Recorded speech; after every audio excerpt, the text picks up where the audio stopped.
introduce yourself without your name. Sir, I belongs to Aurangabad, Bihar. I have completed my BTech in Computer Science from Maharshi Dhyanand University, Rohtak. My optional subject is Public Administration, and my hobby is watching Bollywood movies. अच्छा. Uh, say something key feature of Aurangabad. Sir, Aurangabad is the land of culture. Aurangabad is the land of freedom fighters like Anugrah Narayan Sinha and Shahid Jagbati. And land of culture means यहाँ सूर्यदेव मंदिर है देव में जो बहुत ही culturally importance रखता है. और sir यहाँ पर इंडस्ट्रीज है, लैक ऑफ इंडस्ट्रीज आप इसे कह सकते हैं क्योंकि यहाँ सीमेंट इंडस्ट्रीज है और एनटीपीसी है नवीनगर में और कंबल उद्योग भी है और एग्रीकल्चर भी यहाँ भी ठीक ठाक है, मतलब अच्छा एग्रीकल्चर में इसका इम्पोर्टेंस है. अच्छा. Problems of Aurangabad.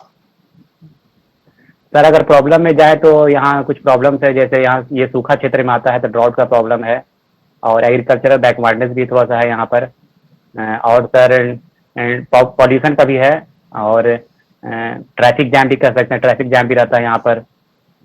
ये सब सारे प्रॉब्लम है सर. और थोड़ा सा हेल्थ और आपने जो एजुकेशन में इंजीनियरिंग प्रॉब्लम. करी, आपने इंजीनियरिंग करी है और फिर यस सर. प्रशासन में आप आना चाहते हैं, तो आपका जो 4 साल का जो इन्वेस्टमेंट था वो तो फुटाइल हो गया.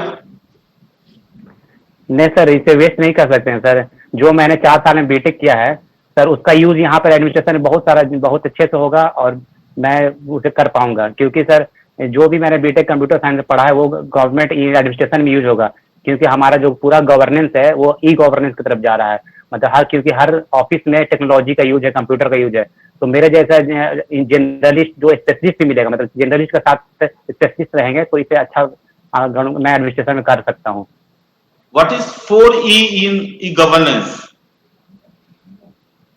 सर फॉर इकोनॉमिक है, not E governance. Yes sir, I recall sir. Government to employees, government to government, government to citizen and government to business. आपका सब ऑप्शनल बीए है.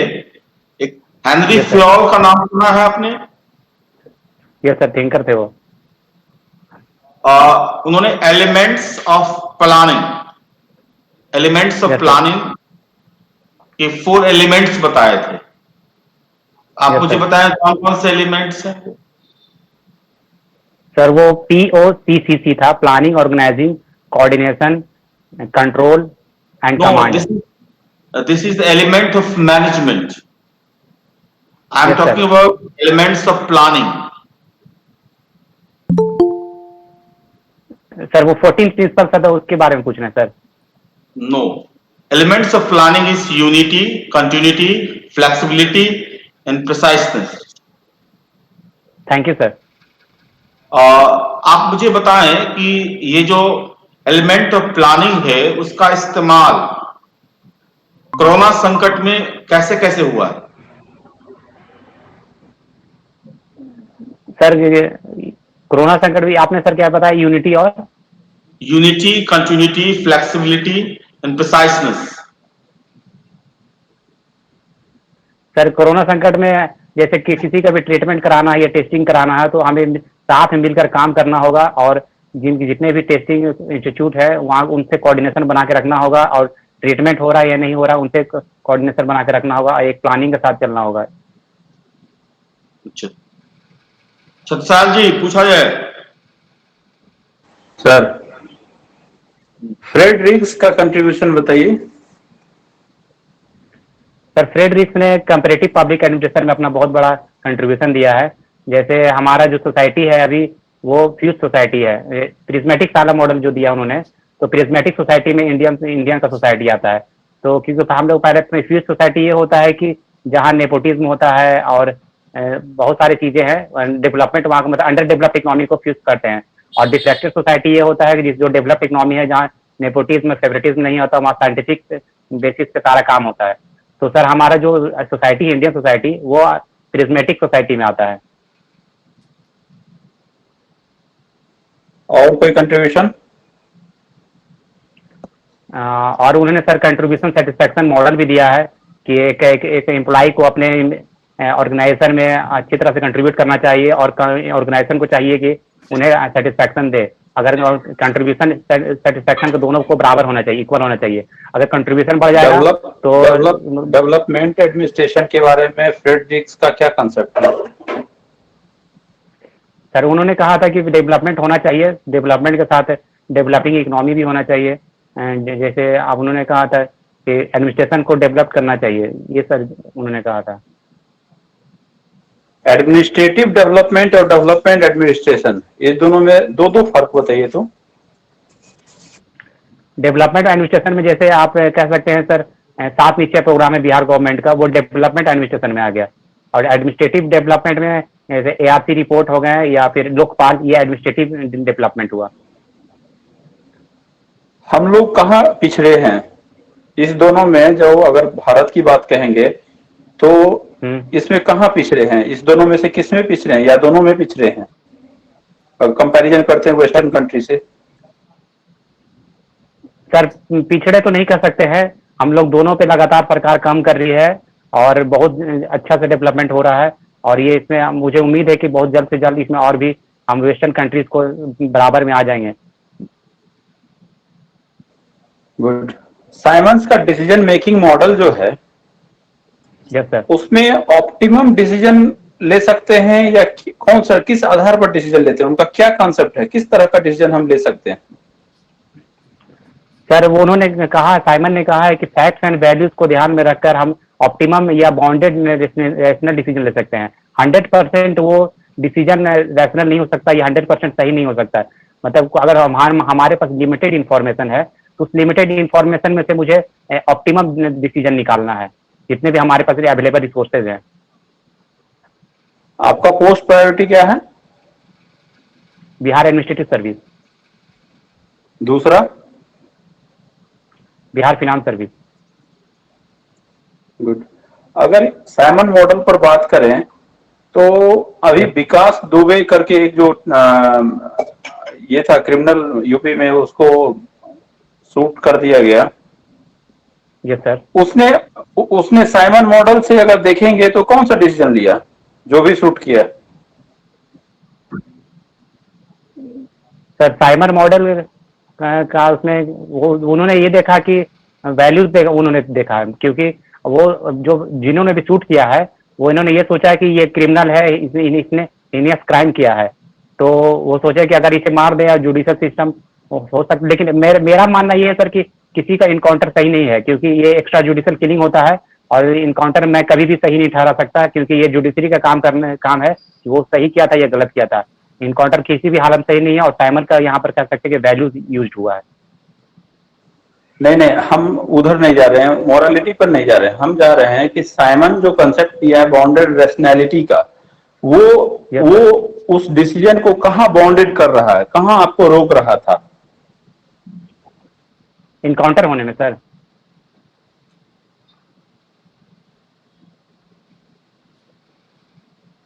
सर इसके बारे में सर मुझे इतना ही जानकारी है सर, सॉरी सर। अच्छा, गुड। आप एक बात बताइए, हम लोग कंपैरेटिव एडमिनिस्ट्रेशन के बारे में डिस्कशन किए। अगर बोले लोकायुक्त या लोकपाल, इसका जो कॉन्सेप्ट इंडिया में लाए हैं, ये किस एडमिनिस्ट्रेशन का किस तरह से लिए हैं? ये कहाँ कंपैरेटिव में आएगा या न्यू पब्लिक एडमिनिस्ट्रेशन में आएगा या किस में आएगा? सर ये न्यू पब्लिक एडमिनिस्ट्रेशन में आना चाहिए, क्योंकि ये स्कैंडिनेवियन कंट्री से लिया गया है कॉन्सेप्ट है, और ये एक्चुअली इंडिया में 1968 में आया था, तो उस वक्त न्यू पब्लिक एडमिनिस्ट्रेशन आ चुका था।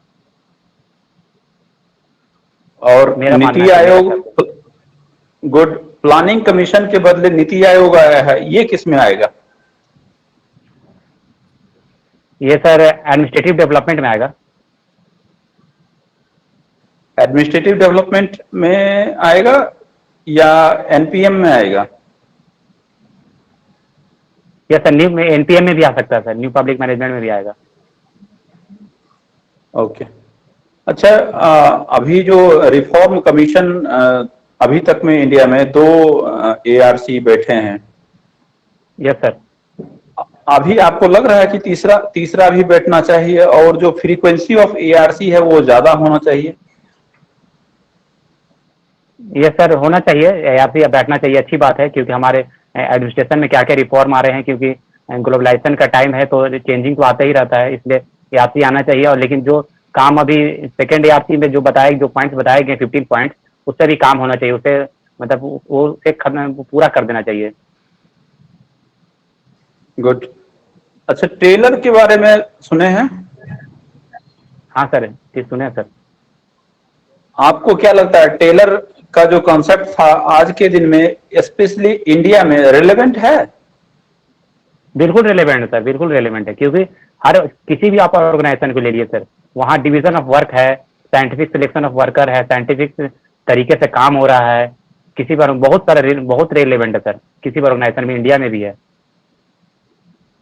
और आप उसमें उसमें जो दिया है मशीन के तरह वर्कर से काम लीजिए, तो आप वो इंडिया में कर सकते हैं? बंधुआ मजदूर एक्ट है यहाँ, हमारे यहाँ। हाँ हाँ। ये कर लेकिन सकते सर ये हैं? नहीं, हम क्या नहीं, ये नहीं कर सकते, ये एक्ट तो है, ये तो बंधुआ मजदूर तो बिल्कुल भी गलत है, वो इलीगल भी है। हम सर, हम ये कह रहे हैं कि जो भी है, जो हर चीज वो 100% उसका आप उनका नहीं ले सकते हैं थ्योरी, जो भी है, मतलब मैंने सिर्फ नाम दिया था डिवीजन ऑफ लेबर वर्क का, और ये division of scientific work, selection of workers का, ये सब अभी रिलेवेंट है सर इंडिया में। गुड। बबलू जी। अच्छा, अभी सीएजी सीएजी का बहुत ये रहा, नाम रहा मीडिया में। सीएजी का कुछ एरिया बताइए। सर अभी जो प्रेजेंट सीएजी हैं वो जीसी मुर्मू सर हैं। फंक्शनल एरिया बताइए, और क्यों कंट्रोवर्शियल होता है? इनका जो अपॉइंटमेंट है हमेशा कंट्रोवर्शियल होता है, क्यों? क्योंकि सर ये प्रेसिडेंट के द्वारा डायरेक्टली अपॉइंटेड होते हैं, और काम नो। यही सेंटर और स्टेट के जो भी अलॉट करना। बबलू जी पूछिए। हाँ सर। सर पूछिए, पूछा जाए। जी। हाँ, आपको आवाज आ रही है मेरी? हेलो। यस सर, ऑडिबल है। हाँ सर बोलिए। अच्छा, अभी सर से बातचीत के दरमियान आपने ई गवर्नेंस, ठीक है? हाँ यस हाँ, सर, बोलिए, यस सर। पूछिए हेलो। पूछिए, पूछा जाए। तो आप गवर्नमेंट और गवर्नेंस दोनों को डिफाइन कीजिए। सर गवर्नमेंट वो एक बॉडी है जिनके जिसके एक्शन को, जिसके एक्ट को हम गवर्नेंस कहते हैं। और गवर्नेंस को कीजिए define. Governance is the action done by government. इसके लिए कोई सिस्टम भी होता है? सरकार तो जाके खुद काम करती नहीं है ना। हाँ तो एडमिनिस्ट्रेशन सर है ना, उसके लिए एडमिनिस्ट्रेशन काम कराएगी, करती है गवर्नमेंट को। Administration responsible accountable to government. तो गवर्नेंस को आप जब भी डिफाइन करेंगे तो उसमें सिस्टम बताना पड़ेगा आपको। अच्छा यस सर, चलिए, थैंक यू सर। पॉलिटी और पॉलिटिक्स में क्या फर्क है बताइए। सर पॉलिटिक्स ये हो गया कि राजनीति से जो रिलेटेड है वो पॉलिटिक्स हो गया, और पॉलिटी हो गया उसमें सारा कॉन्स्टिट्यूशन सब कुछ पढ़ सकते हैं उसमें आप, ये पॉलिटी हुआ सर, मेरे मेरे समझ से। ये आप काम चलाऊ परिभाषा दे रहे हैं ना, थोड़ा सोच के यस नॉट अच्छा 100% श्योर। इसको अच्छा परिभाषा नहीं माना है। Sorry sir, kind recall in this time sir. Hello. Yes sir बोलिए। पूछा जाए। हमारे संविधान में राज्य की क्या परिभाषा दी गई है?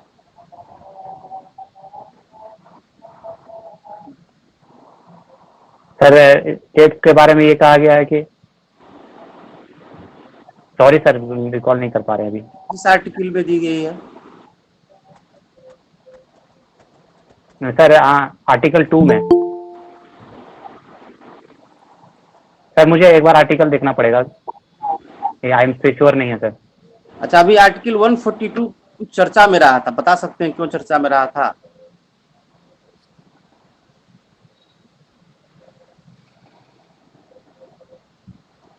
सॉरी सर रिकॉल नहीं कर पा रहे हैं। अच्छा, आपकी हॉबीज क्या है? Sir watching Bollywood movies.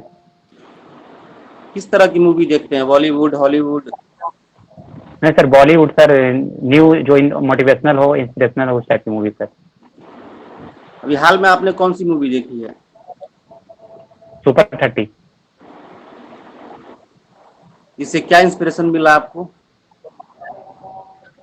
Sir इसमें इंस्पिरेशन ये मिला कि ये बहुत अपने मतलब सोसाइटी को सर्व कैसे किया जाता है, और अगर आप किसी टारगेट को सोच लेते हैं तो उसे कैसे पा सकते हैं। तो आपको ऐसा लगता है कि आप अपने एडमिनिस्ट्रेशन के रिस्पॉन्सिबिलिटी को पूरा करते हुए ऐसा कुछ कर पाएंगे? सर अगर मैं एडमिनिस्ट्रेशन में जाता हूं तो मेरा ये सोच है कि अगर मैं अपने सर्विस से टाइम निकाल कर कुछ घंटे ही जरूरतमंद को पढ़ा सकूं, अगर मुझे टाइम मिला तो जरूर मैं ऐसा करूंगा। सर, इंटरनेशनल रिलेशन में अभी बहुत सारा उथल पुथल देखा जा रहा यस सर। है। और खास के भारत चाइना संबंध में बहुत समस्या उत्पन्न होती आ रही है, ठीक है ना। Yes sir. चाइना और इंडिया के बीच एलएसी में 3 फ्रंट पे डिस्प्यूट। कौन कौन यस फ्रंट सर। पे डिस्प्यूट है, जरा बताएं। सर एक लद्दाख एरिया में है, एक सिक्किम एरिया में है जो डोकलाम है, और एक अरुणाचल प्रदेश वाले एरिया में। I think it's divided in 3 front. One is western front, that is Ladakh. One is middle yes sir. front, that is Himachal and Himachal Pradesh. And third is eastern front, where Arunachal Pradesh and Sikkim is jointly there. Okay. Thank you sir. Thank you sir. Now, the dispute is today dispute आजकल जो dispute आपको देखने में मिल रहा है वो western front है ना। Yes sir. यस तो सर। वेस्टर्न फ्रंट में एक तो बफर जोन को लेकर के डिस्प्यूट है, यस सर। और दूसरा उस पे जो एलएससी को लेकर भी डिस्प्यूट है। पहले तो आप मुझे बताएं what is buffer zone and what is LSC. LAC line आपका एक्चुअल कंट्रोल है, जो वो demarcated line, loose demarcated line है। और बफर जोन है जहां पर दो देशों के बीच में टेंशन रहता है, जो मतलब वहां पे दोनों की सेनाएं बनी रहती है, वो वहां पे लूज डिमार्केटेड लाइन, उसे बफर जोन कहते हैं, जहां पे टेंशन बना रहा है, जैसे इंडिया और चाइना के बीच में, वो बफर जोन है। टेंशन बनाने का क्या मतलब है? टेंशन बना मतलब कि वहां पे लूज, वहां पे जो लाइन जो बॉर्डर है सर, वो डिमार्केटेड नहीं है। वो लूज डिमार्केटेड नहीं है। जैसे वहां पे जॉनसन लाइन और मैकडोनल्ड लाइन है, वो दोनों अलग देश, दोनों अलग देश। इंडिया जॉनसन लाइन को मानते हैं और चाइना मैकडोनल्ड लाइन को मानते हैं, तो दोनों में इसी को डिस्प्यूट दे दिया है। तो फिंगर 1 to 8 में इंडिया का एरिया कितना है, चाइना का कौन सा है, बफर जोन कितना है? बफर जोन सर 4 से 8 है। इंडिया बोलता है कि 1 से 8 तक है मेरा एरिया, जो अभी 1 से 4 तक पूरा कंप्लीटली इंडिया के अंडर में है। और चाइना बोलता है कि मेरा एरिया फिंगर 2 तक है। बफर जोन कहाँ है? बफर जोन सर 4 से 8 के बीच में है। 4 to 8 के बीच। अच्छा, ये कैबेज पॉलिसी क्या होती है? What is cabbage policy? Sir जैसे चाइना अगर अटैक करेगा तो थोड़ा दूर आएगा, उसके बाद अगर इंडिया इधर से रिटेलिएट करती है, उसे भगाती है, तो मान लीजिए अगर वो 5 मील आगे आया चाइना, तो वो 0.5 मील वो अब पहले था उससे आगे आ जाएगी। ये सर कैबेज पॉलिसी हुआ। सर आप ही ने पढ़ाया था। Thank you sir. अच्छा चलो, आज का इंटरव्यू खत्म करते हैं। बताओ कैसा लगा सिराज तुम्हें? सर बहुत अच्छा लगा सर, ये फर्स्ट एक्सपीरियंस आप लोगों के साथ। मैं बहुत दिन से सोच रहा था सर आप लोगों के सामने आकर सर इंटरव्यू दूंगा। यूट्यूब पे वीडियो देखता था आपका सर, सारे वीडियो देखे अच्छा। सर मैंने आपके। बहुत अच्छा पढ़ाते हैं सर। अच्छा, कोई बात नहीं। ये में कहाँ कोई लैकनेस भी नजर आया तुम्हें अपने से? सर वहां पर नजर आया आर्टिकल 142 नहीं बता पाया मैं, और पॉलिटी और पॉलिटिक्स में डिफरेंस नहीं बता पाया, वो सर अपने गड़बड़ था। कॉन्स्टिट्यूशन में जो पूरा सही है। हाँ पीए लग रहा ठीक है मुझे। कॉन्स्टिट्यूशन मतलब यस जो सर। उसके कॉन्स्टिट्यूशन से जुड़े हुए क्वेश्चन पूछे जाएंगे, खास कर काफी बर्निंग टॉपिक सेफ हो रहा है तो वो पूछे ही जाएंगे। ठीक है, ठीक है प्रेजेंटेशन सर, तुम्हारा थैंक यू। ठीक है, और स्माइलिंग फेस भी है, लेकिन एक चीज थैंक थोड़ा सा फास्ट आंसर दे रहे हैं। यस ठीक सर। है, इसमें स्पीड ज्यादा लग रहा है मुझे। ठीक है ना, स्पीड कम करना होगा सर। हाँ बहुत, हाँ थोड़ा सा स्पीड को थोड़ा सा कम करना है। ठीक है, चलसाल यस जी कुछ दीजिए इसको। ठीक है, यस सर। अगली बार सर ये तुम्हारा मौका। हाँ पूछो। अनुपम सर, वीर सर का मिल जाता रिव्यू तो ठीक रहता है। ठीक है, ये तुम लोगों का पब्लिक पीए का जो आपने जवाब दिया हमें काफी ठीक लगा। But thank you sir. क्या है, जैसे पहला जो कुछ कुछ पॉइंट्स हैं, जैसे मैंने बोला कि प्लानिंग कमीशन और नीति आयोग जो ये चेंजेस हुआ यस है, सर। तो उसको हाँ हाँ। एक्सक्लूसिव तो कुछ नहीं बोल सकते हैं कि ये एनपीएम हो गया या एनपीए हो गया, यस सर। एक्सक्लूसिव कुछ नहीं बोल सकते। लेकिन हम अगर एनपीएम बोलते हैं, न्यू पब्लिक मैनेजमेंट बोलते यस सर। हैं, तो यस सर। दूसरा स्टेटमेंट मेरा ये होना चाहिए कि सर अब ये कॉस्ट को भी देखता है, और एक प्राइवेट हाँ ऑर्गेनाइजेशन में जैसे सीईओ का पोस्ट होता है, तो अब इसमें भी सर हाँ सीईओ का पोस्ट हुआ, इसलिए एनपीएम कर सकते हैं। एक हाँ। एक बहुत, और एनपीए अगर है, न्यू पब्लिक एडमिनिस्ट्रेशन है, तो इसको ये यस बोल सर। सकते हैं कि ये बॉटम अप अप्रोच है, इसलिए एनपीए भी है, क्योंकि अब पीपुल सेंट्रिक हो गया। Yes sir. तो थैंक यू सर। क्वेश्चन हाँ आपने जो बोला है बिल्कुल सही बोला है, उसमें जोड़ सकते हैं। यस। ठीक है, ठीक है और सर, ऐड कर। जो और लोकपाल या लोकायुक्त का जो मैंने पूछा, तो वो काफी अच्छा बताया, वो स्कैंडिनेवियन कंट्री से लिया। हम लोग कंपैरेटिव पब्लिक एडमिनिस्ट्रेशन भी बोल सकते हैं या एडमिनिस्ट्रेटिव डेवलपमेंट बोल सकते हैं, तो यस ठीक सर। यस बोले सर। हैं। थैंक और यू सर। ठीक थैंक है, यू। ये इसी तरीके से बोला जाता है, काफी ठीक है, इम्प्रेसिव है, कोई दिक्कत नहीं। Thank you sir. एक thank you sir. Thank you so much sir. की एलिमेंट्स ऑफ प्लानिंग जो है ना, ये जो यस हेनरी सर। हाँ फ्योल का है, हाँ इस हाँ। पे ग्लोबल वार्मिंग के संदर्भ में एक स्टडी भी है इसकी। ठीक है, और एक ठीक है कोरोना सर। में भी इसको थोड़ा सा देख लेना। ठीक है, और कुछ बोलना है ठीक तो। है सर, देख लेंगे। आप शुरू में जब आपसे इंग्लिश में क्वेश्चन पूछा जा रहा था, तो आप पहला हाँ। 2 लाइन इंग्लिश में बोले, फिर अचानक हिंदी पे आ गए। तो मेरा एक सजेशन है कि आप उससे पहले एक बार ये परमिशन ले लें कि मैं आप हिंदी में कंटिन्यू करना चाहूंगा। फिर मैंने इंग्लिश में आया था, ये आवाज इंट्रोडक्शन में, उसके बाद हिंदी में बात करना था मेरे को।